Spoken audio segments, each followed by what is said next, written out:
Ah, ça commence à tourner déjà? Hello! Aujourd'hui on se retrouve pour une nouvelle vidéo dans laquelle on va parler de toutes les séries manga qui se sont achevées en 2019. Voilà, une vidéo qui me tenait à cœur. Ça va me permettre de vous parler d'autre chose que de mes coups de cœur. J'espère que ça vous plaira. On est parti!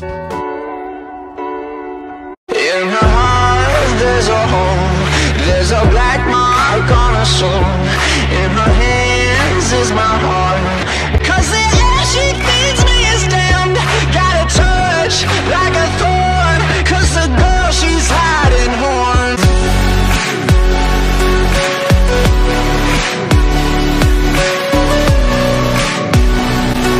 She got two little horns and give me a little. Merde, je viens d'effacer mon génère. Premièrement, on ne parlera pas de Yaoi de Yuri parce que je vais lancer une catégorie de vidéos de toutes mes lectures Boys Love EDP, Taifu, etc. Et deuxièmement, je vais classer ça par maison d'édition plutôt que par mois d'arrêt de la série, c'est plus simple. Et à la fin, j'aurai une petite rétrospective maison édition, c'est-à-dire dans laquelle je reviens sur les maisons qui pour moi ont le plus tapé dans l'œil cette année, etc. avec une sorte de petit classement, même si d'habitude je n'aime pas faire ce genre de choses. Donc premièrement, on commence par les éditions Pika avec le 17e et dernier tome de l'Attaque des Titans Before the Fall. Et effectivement, je ne peux pas vous en parler parce que l'Attaque des Titans, je le suis en scan et clairement j'ai stoppé la lecture de scan et je suis en mode rewatch de l'animé. Donc j'attends effectivement d'avoir tous les tomes de Before the Fall, des spin-offs, Buff of Levi, tout ça. J'attends d'avoir tous les tomes, après je vais les refaire parce que, comme je vous l'ai déjà dit, l'Attaque des Titans c'est un gros kiff, ça fait partie intégrante de ma vie. La preuve étant que ma chaîne s'appelle Attack of the Otaku, donc il y a un lien. Il y en a qui vont dire oui, ça sert à quoi de lire Attaque des Titans et d'avoir Before the Fall, puisque ça veut dire qu'en fait c'était avant l'Attaque des Titans, donc tout ce qu'ils ont fait, et bah ça sert à rien. Mais moi j'ai toujours kiffé les préquels à fond la caisse. Le 6e et dernier tome de 12 Demons King. Alors autant, je sais pas si vous me suivez sur Insta, si c'est pas le cas, n'hésitez pas à le faire parce que je suis là toute ma vie. Et ben autant le premier tome j'étais en mode waouh c'est trop bien, je veux la suite machin. Autant j'ai lu le 6e et dernier tome et j'ai été mais déçue parce que en fait de base notre héros est un peu un Deus Ex Machina, enfin il est super badass mais son seul but dans la vie c'est de devenir humain et en plus pour des raisons complètement nulles, on l'apprend au fil des tomes et en fait à chaque fois il devient de plus en plus faible si tu veux. Le pire c'est que les humains qui sont dans le manga ce sont tous des bâtards, il y en a qui se frappent, il y en a qui se font des coups de pute même quand au sein d'un couple c'est n'importe quoi et en fait il ressemble à ça, c'est ça son exemple et c'est ça qu'il utilise comme exemple pour dire je veux être un humain et tout et la fin en vrai elle me laisse vraiment sur ma fin parce que ça avait vraiment du potentiel mais la fin en vrai elle était nulle, voilà. J'aime pas dire qu'un manga est merdique et tout mais des fois il y a des fins.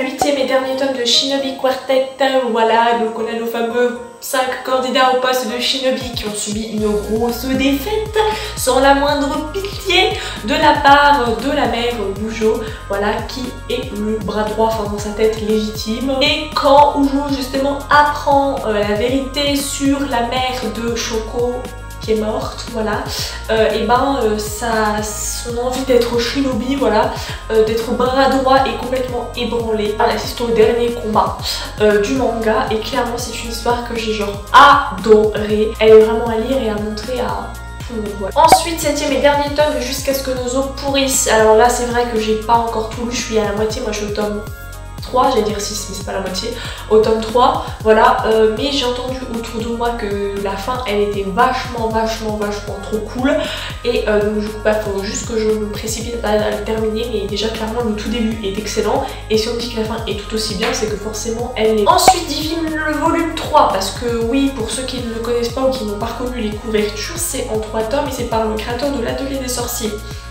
Je vous en ai parlé déjà dans un What's New, mais comment vous dire que j'ai adoré l'Atelier des Sorciers et que je me mets un point d'honneur à acheter les versions collector parce que j'y trouve clairement plus jolies, mais que Divine n'a pas d'histoire. Ah, elle est où l'histoire? Parce que les graphismes sont très beaux, mais l'histoire elle est pas là.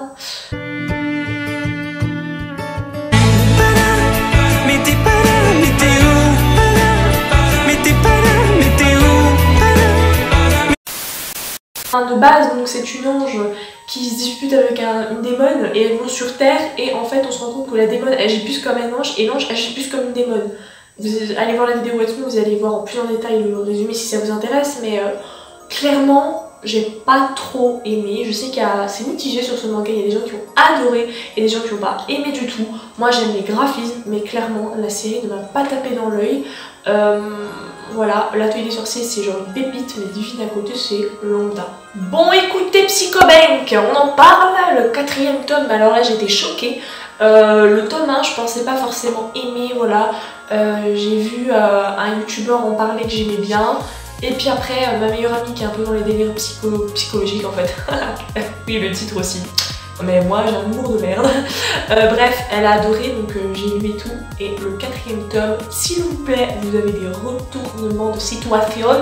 C'est magnifique. Et en plus, on a toutes nos révélations. Le pire, c'était que de base, en fait, pour vous expliquer le principe, c'est tu crédites un pouvoir en fait. Tu t'achètes un pouvoir et quand t'as plus assez d'argent, tu peux utiliser ta vie pour pouvoir continuer à utiliser le pouvoir. Donc tu peux prendre n'importe quel pouvoir, genre je sais pas, voler, lire dans les pensées des gens, machin. Mais notre héros, non, lui il veut remonter le temps en photo pour pouvoir trouver l'assassin d'un membre de sa famille, enfin grosso modo on va dire ça comme ça. Et j'étais en mode mais ça va être vachement chaud en fait, pour toi, tu vas jamais réussir. Et en plus en 4 tomes, ça va être super cool. Et j'avais un peu peur. Et en fin de compte, magnifique, j'ai adoré. Pareil, il est dans ma bibliothèque et il bougera pas. Je vais le garder toute ma vie celui-là. S'il vous plaît, le graphisme de la 4e couverture, on est d'accord, il est magnifique. Moi c'est vrai que ça peut être un peu esthète, mais c'est vrai que quand t'as une couverture pas mal, ça t'attire le regard quand même. 11e et dernier tome de Alice in Murderland, impossible de vous en parler. J'étais dedans mais il y a 1 an ou 2, je me suis arrêtée, j'attends de compléter et après bah vous me connaissez, je suis très binge watching. Et vous avez vu la Gintama? Oui.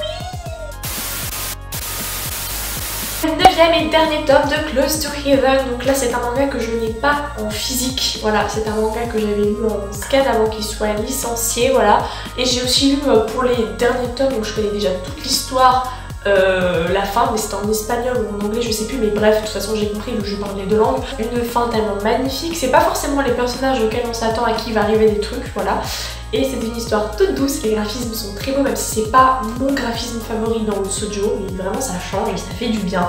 Et clairement c'est une saga que je conseille à 100%, même de toute façon au cours de l'année arrivera une vidéo sur les sagas shoujo que je vous conseille pour les gens qui voudraient commencer ou qui voudraient justement des très bons, que la crème de la crème du shoujo. Bah elle en fait clairement partie, j'ai adoré cette histoire. S'achève La Maison du Soleil avec 13 tomes. Pareil, là je peux pas trop vous en parler, j'ai lu 11 tomes, donc il m'en manque 2 à lire. Je sais que l'auteur était à un salon il y a pas longtemps, je crois que c'était celui de la Japan Expo de cette année, elle était présente. Moi j'ai pas pu aller à la Japan Expo, sachant que La Maison du Soleil, mais c'est ma vie ultime, s'il vous plaît, cette couverture du tome 13, elle est trop belle.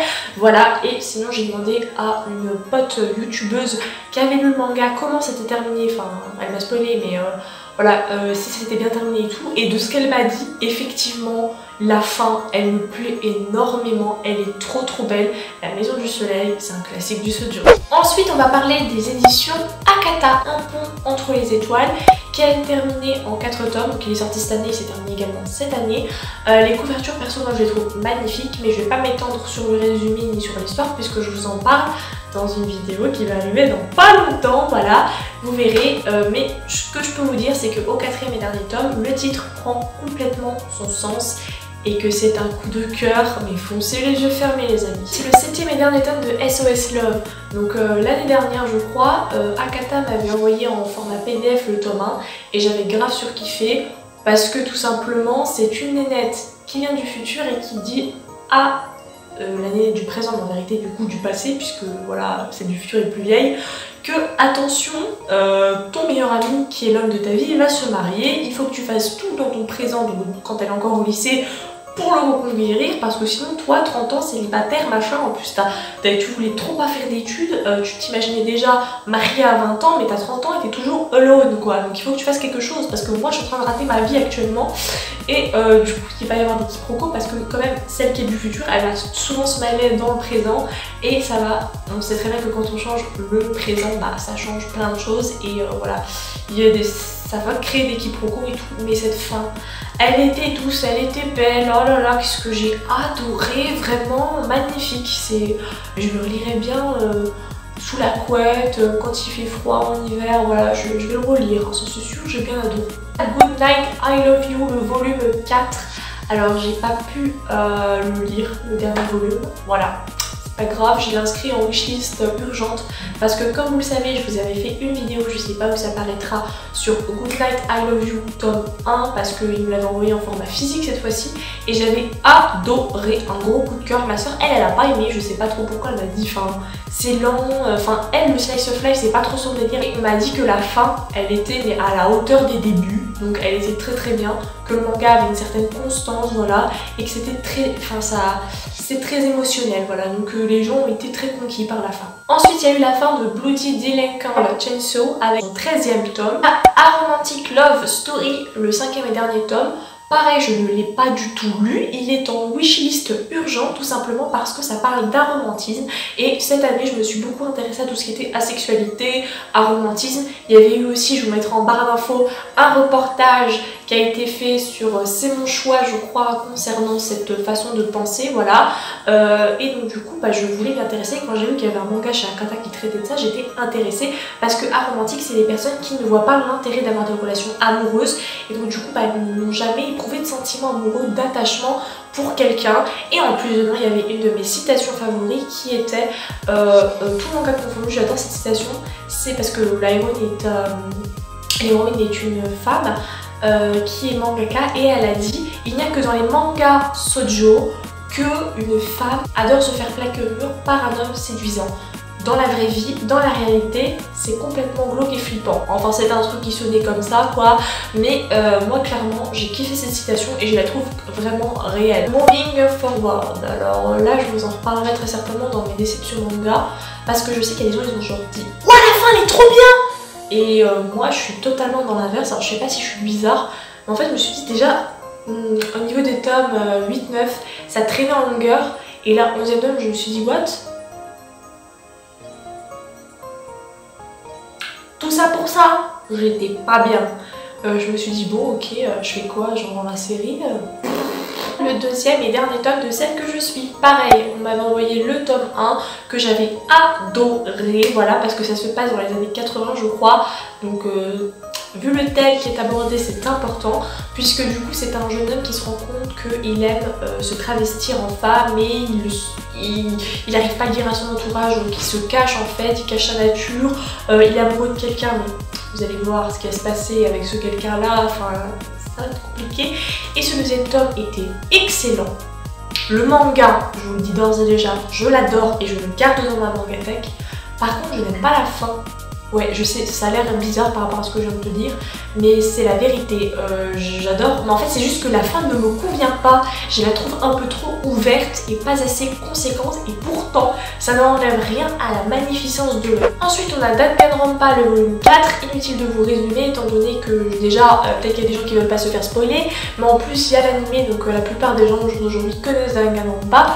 Tout simplement pour vous dire que c'est toujours tout aussi bien, que j'avais peur puisque Danganronpa il y a quand même beaucoup d'épisodes, que le fait de l'avoir adapté en que 4 tomes ce serait vraiment court, mais en fin de compte pas du tout, c'est juste parfait. S'il y avait eu un 5e tome, au contraire ça aurait été super, ça aurait été chiant même je pense, mais j'appréhendais en fait le fait qu'il y ait peu de tomes et là pour le coup c'était vachement bien. Ensuite on passe aux éditions Soleil avec le 23e et dernier tome de Doro et Doro, à ne pas confondre avec Dororo qui est un animé aussi un manga, mais je vous en reparlerai très bientôt parce que mon dieu qu'est-ce que j'ai adoré.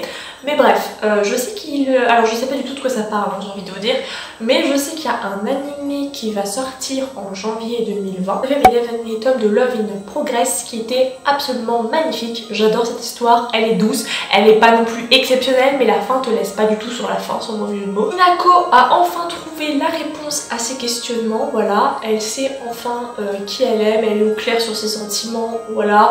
Cette histoire se finit bien pour tout le monde, elle est trop belle. Ensuite aux éditions Kumiko, on a le 4e tome de Firefly, la fin est un peu... Voilà. L'histoire déjà était assez oppressante, étouffante, mais à la fin c'est glauque complètement. Ensuite aux éditions Doki Doki, on termine avec le 10e tome de Hanayamata. Je sais pas du tout de quoi ça parle, mais je voulais vous le dire puisque je voulais pas vous donner que quelques mangas que j'avais lus, voilà. Je voulais vous donner vraiment tout ce qui était terminé. Et on continue sans plus tarder avec Glénat et le dilemme de Toki, achevé en 3 tomes. Alors Dilemme de Toki, j'ai adoré le premier tome, j'ai à peine moins aimé le second tome et le 3e tome. était très bien, mais la fin était beaucoup trop ouverte et au final on n'a pas de réelle réponse, on ne sait pas, parce que je vous le rappelle, le dilemme de Toki c'est juste en gros un alien qui arrive sur Terre. Est-ce qu'il va se changer en homme? Est-ce qu'il va se changer en femme? Sachant qu'il rencontre une personne avec qui il va avoir une relation assez spéciale. Donc est-ce qu'il voudra devenir sa meuf ou est-ce qu'il voudra rester son meilleur ami? Est-ce qu'ils vont déjà rester proches? Voilà, je vous laisse le découvrir. Des gens qui aiment bien, qu'il n'y a pas de gris en fait, c'est ou blanc ou noir. Je sais c'est pas forcément bien dans toutes les situations, mais moi je voulais une fin et j'ai pas vraiment eu fin. Deuxième tome de For Life. Donc pour information, ça mêle un peu Magical Girl, il va y avoir un accident, etc. Enfin, de toute façon, vous voyez à la couverture du tome 2. Alors pour être honnête, je n'ai vu qu'un tome. Ma soeur, elle par contre, elle a lu les 2 tomes et elle m'a dit clairement le premier tome, il pouvait y avoir quelques faiblesses, mais le deuxième tome a complètement relevé le niveau. J'adore. Voilà, c'était son mot de la fin. Elle a surkiffé. Donc clairement, c'est ma petite soeur, donc on a quasiment les mêmes goûts, sauf que moi je suis un peu plus glauque qu'elle. On passe chez Kurokawa, donc qui est une maison d'édition dont je commence à voir petit à petit beaucoup plus de tomes, voilà. Parce qu'il faut savoir que c'est une maison d'édition que j'aime énormément. Voilà, il y a de tout dedans. Il y en a pour tous les goûts, pour tous les types de personnes et c'est vachement super cool. Et il y a la saga Helvetica qui s'est achevée en 4 tomes. Alors je ne comprends pas parce que déjà je vais vous dire je les possède pas, mais je les ai tous lus. C'est vrai que je me les procure parce que c'est une saga que j'ai adorée et pourtant sur internet il est mal noté. Alors vous allez me dire ouais 6 sur 10 c'est une bonne note. Bah excusez-moi, j'ai jamais trouvé que 12 c'était une bonne note. Pour moi c'est nul en fait. Moi à partir de 14 c'est une bonne note. Voilà, c'est pas très bien mais c'est une bonne note. Et là Helvetica est noté sur 6 sur 10. J'ai pas compris parce que Helvetica c'est trop bien en fait. Genre j'ai un gros kiff sur cette saga, elle est magnifique. Puis s'il vous plaît, ses couvertures façon code barre, c'est trop bien. Ensuite encore une saga que je kiffe chez Kurokawa et qui s'arrête, c'est le 6e tome de Reggio Desperado. Vous savez cette superbe samouraï qui tombe à chaque fois amoureuse de mauvais types et elle doit se battre contre eux au final. Je vais pas vous spoiler la fin parce que franchement elle vaut le détour, mais clairement c'était une partie de plaisir de lire ce manga. Voilà. Par contre là, il faut que je me procure les 3 derniers, voilà. Parce que moi je commence une série mais je ne les procure pas. Le 4e tome de Bye Bye Liberty, pareil je n'ai pas lu la saga mais c'est un shoujo qui me tente. Et puis en plus j'ai des potes qui m'ont dit qu'il était vachement bien, surtout quand on débutait dans le monde du shoujo. Donc du coup j'attends vraiment de me procurer cette saga avant de vous faire la vidéo des shoujo à avoir dans sa mangatech, parce que justement comme mes copines m'ont dit qu'il était genre c'était un must have, voilà, et que la fin était parfaite, et ben je me dis bon je vais attendre, comme ça si je trouve que c'est un must have je la mettrai dans la vidéo. Ensuite chez Vega je vais vous parler que d'un manga, c'est Survivant le tome 5, l'histoire du jeune S. Donc pour vous dire globalement le manga je l'aime beaucoup parce que j'aime bien tout ce qui est survivaliste, c'est un truc qui m'attire, j'aimerais bien même plus tard quand j'aurai l'argent m'acheter des manuels, suivre des formations et tout, parce que moi je pense vraiment qu'un jour on va y arriver, mais après ça c'est une autre histoire, hein, ce que je pense. Hein. Au passage vous avez vu mon petit collier façon cristal, hein, c'est un beau gosse brésilien qui me l'a fait. Voilà, sur mesure, parce que je lui ai dit que j'adorais le vert, voilà. En fait c'est une fin heureuse, je préfère vous le dire, hein. Soit il s'en sortait pas, soit il s'en sortait, mais très clairement il s'en sort, et puis en plus il y a un délire avec l'armée à un moment donné, ça me pète les couilles en fait, parce que quand quelqu'un voit que t'es en difficulté et il vient pas t'aider, mais qu'après il voit que tu t'en sors mais il vient quand même, eh bande de bâtards. Donc ça après pour moi c'est une mini incohérence dans le manga, mais au final il s'en sort bien, l'histoire elle est pas mal, voilà, on n'est pas déçus, voilà. Le tome 4 était un peine moins bon, mais le tome 5 l'a relevé, donc parfait, moi j'ai bien aimé l'histoire, elle est sympathique, elle est à conseiller, en plus ça parle de survivalisme, on n'a pas tant de mangas que ça qui peuvent te détailler la chose, donc c'est pas mal. Ensuite aux éditions Delcourt, il y a le 3e et dernier tome de Fruit Basket Nover qui sort, et pour ceux qui ne sont pas au courant, c'est entre guillemets la suite de Fruit Basket, puisque cette fois-ci, pendant ces 3 tomes là, on suit l'histoire des enfants de nos protagonistes. Donc là je vais éviter de dire qui est l'enfant de qui, parce que je sais qu'il y en a certains qui suivent l'anime, dont la saison 2 sort début janvier, j'ai l'impression que je vais perdre mon souffle tellement que je parle vite sans faire de pause. Fruit Basket c'est la life, en plus Delcourt a fait un coffret qui est plutôt pas mal, hein, je dois l'avouer.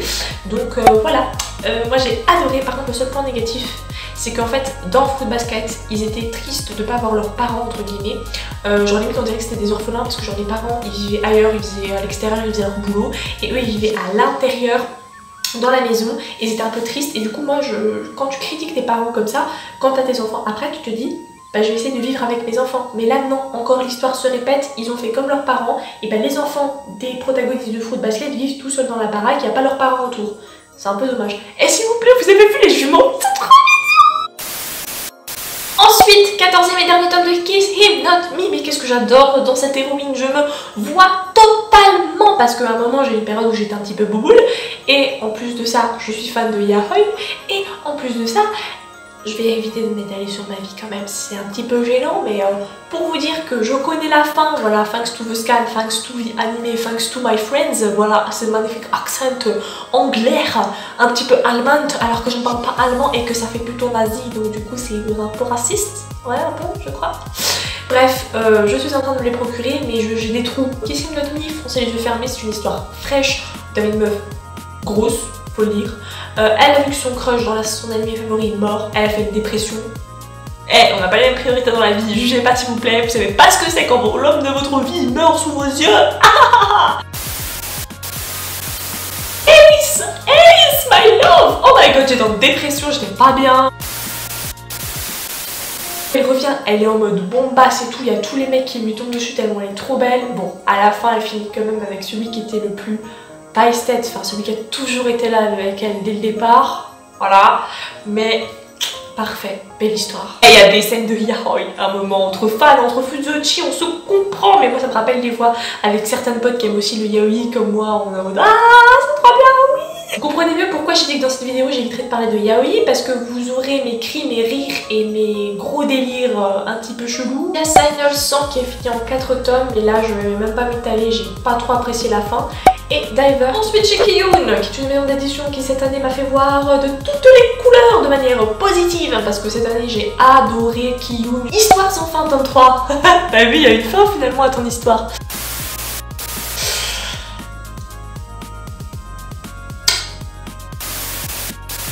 Et dernier volume de Remember. Alors j'ai commencé à les acheter il y a pas longtemps, donc moi je suis un petit peu en retard. Un must have, il est trop bien coté sur internet, tout mon entourage m'en dit que du bien. Horreur, surnaturel, school life, thriller, tragique, paranormal, malédiction, fantôme, voyage temporel.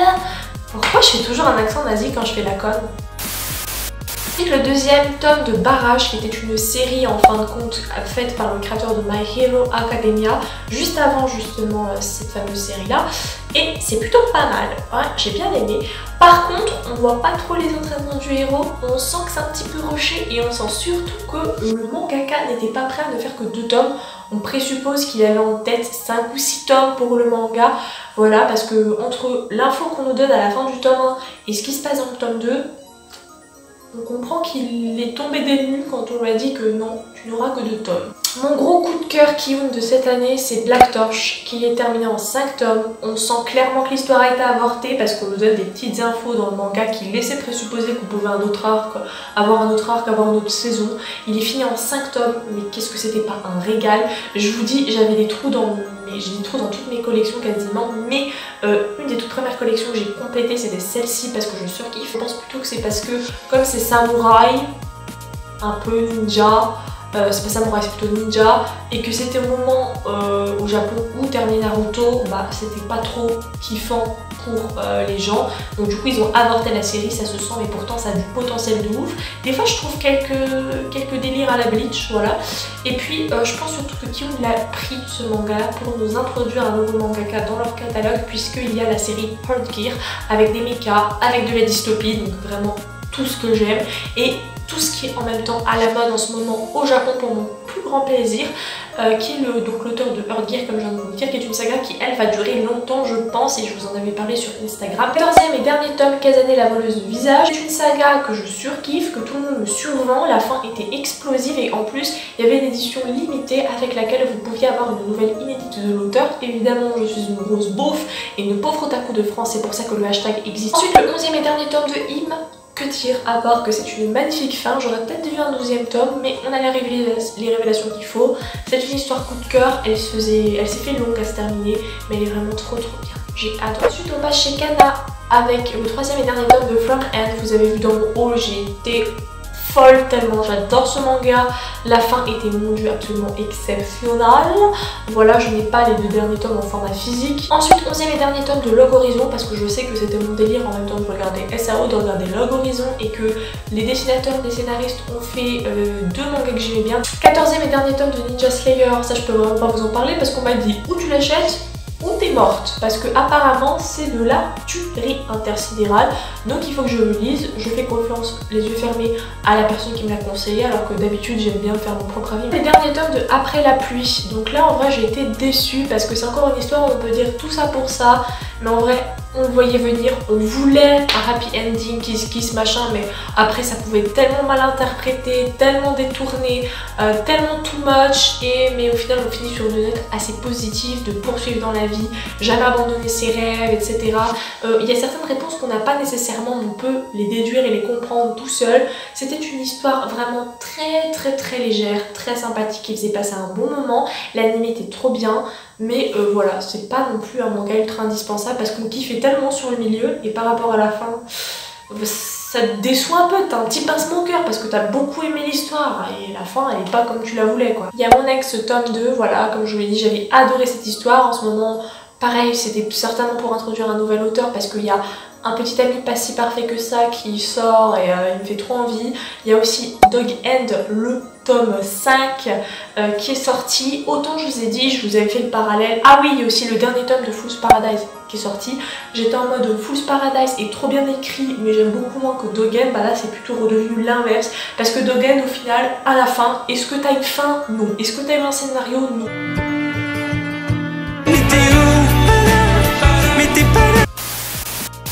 Je pensais qu'à partir du 3e tome, ils allaient relever de niveau quoi, mais au final c'est baston sur baston, t'as des méchants qui reviennent, ils sont sympas, je comprends pas au final pourquoi, enfin ce personnage là, on voulait une info sur ce perso, on pensait l'avoir au dernier tome, on l'a jamais eu. Est-ce que l'auteur avait... En fait, est-ce que les auteurs se rendent compte qu'on n'est pas télépathe?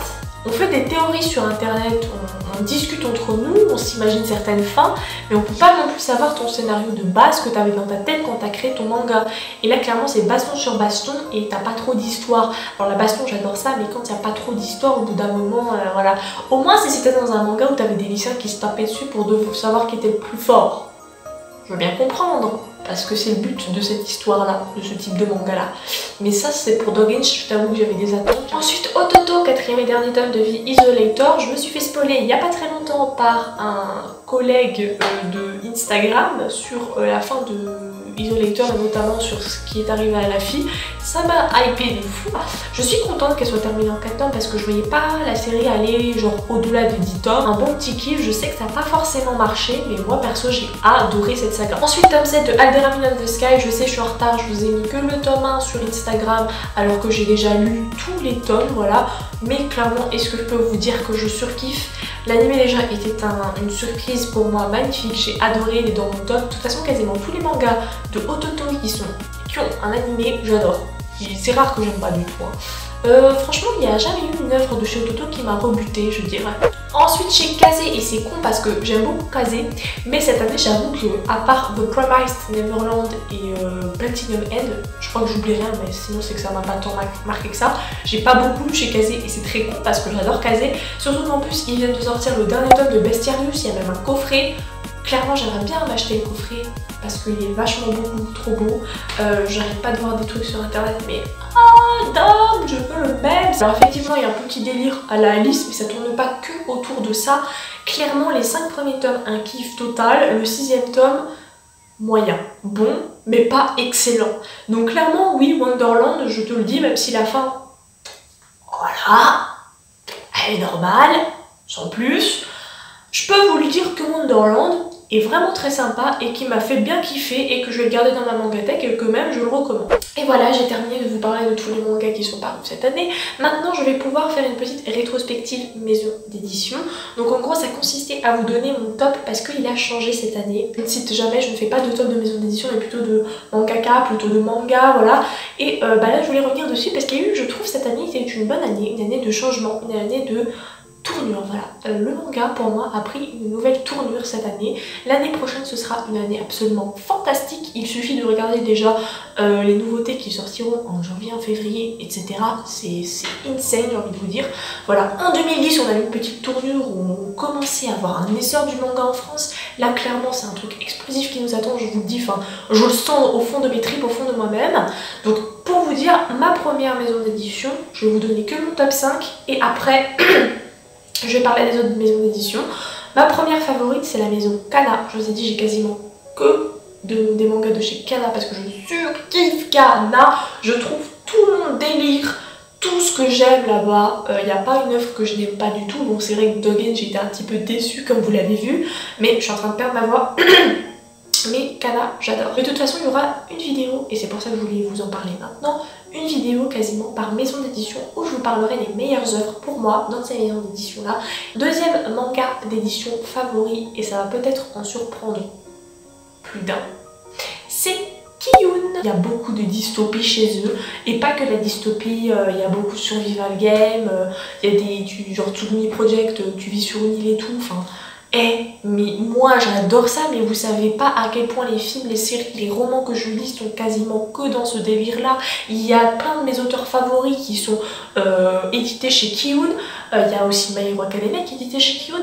3 et bon, ok, on est d'accord, ouais, je triche un peu, Meian et Ototo. Vous allez me dire, mais rien à voir.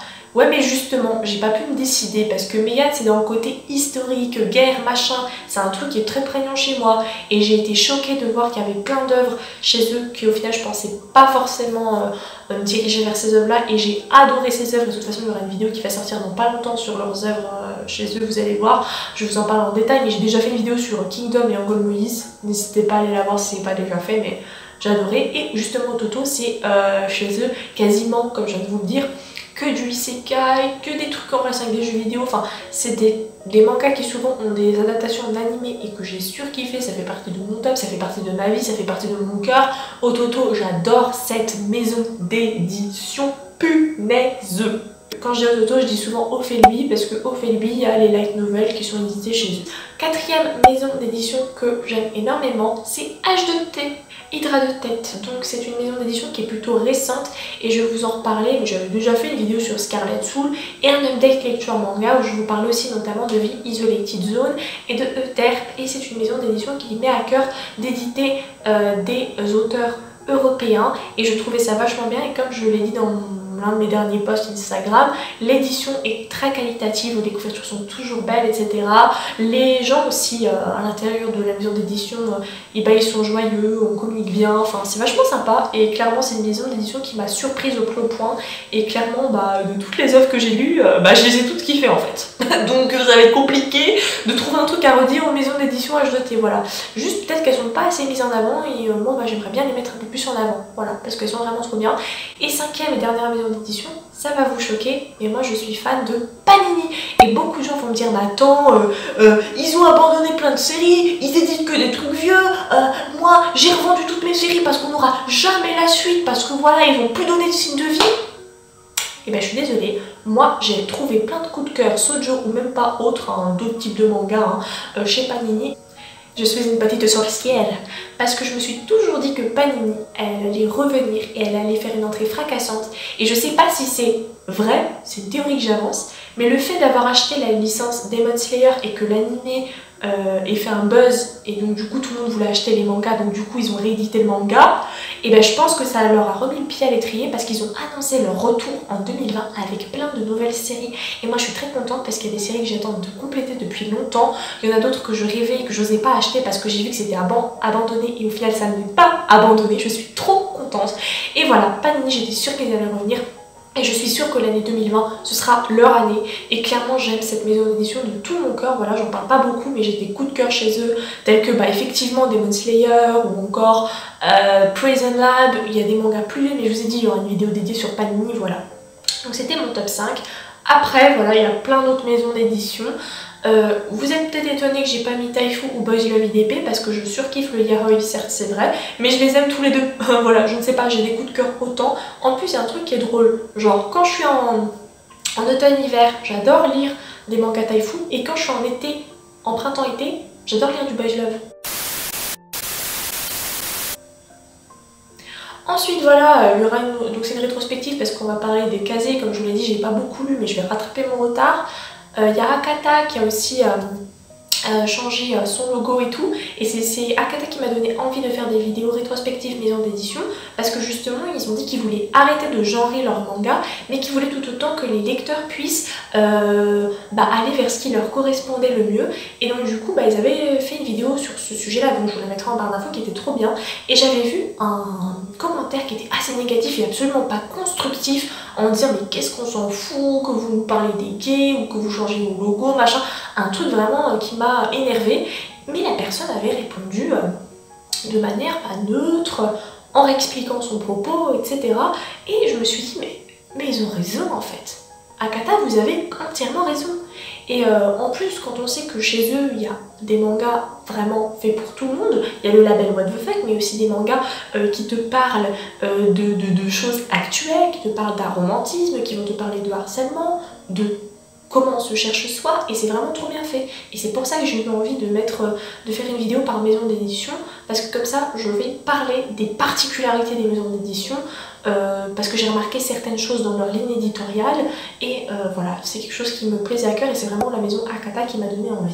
Alors évidemment, il y a aussi les maisons Mana, il y a les maisons Black Box, il y a les maisons Lézard Édition, il y a Vega, voilà, j'en oublie, il y a Pika, voilà, Pika c'était dans mon top 3 quand j'étais petite, voilà, ce n'est pas que je n'aime plus maintenant, mais c'est que je me suis affirmée au niveau de mon goût, et que c'est vrai que je préfère plus la dystopie, l'historique, l'isekai, que le shoujo, même si en ce moment, je vous ai dit, je replonge à fond dans le shoujo, et qu'il y a beaucoup d'œuvres, et vous le verrez dans ma vidéo Top Manga 2019, que j'ai surkiffé chez Pika Édition, voilà. Et il y a plein d'autres maisons, mais je vous en reparlerai bientôt, vous allez voir. Sur ce, la vidéo est terminée, j'espère qu'elle vous a plu. Et moi, je vous souhaite une bonne année, une bonne soirée, tout ce que vous voulez, je vous aime. Ciao!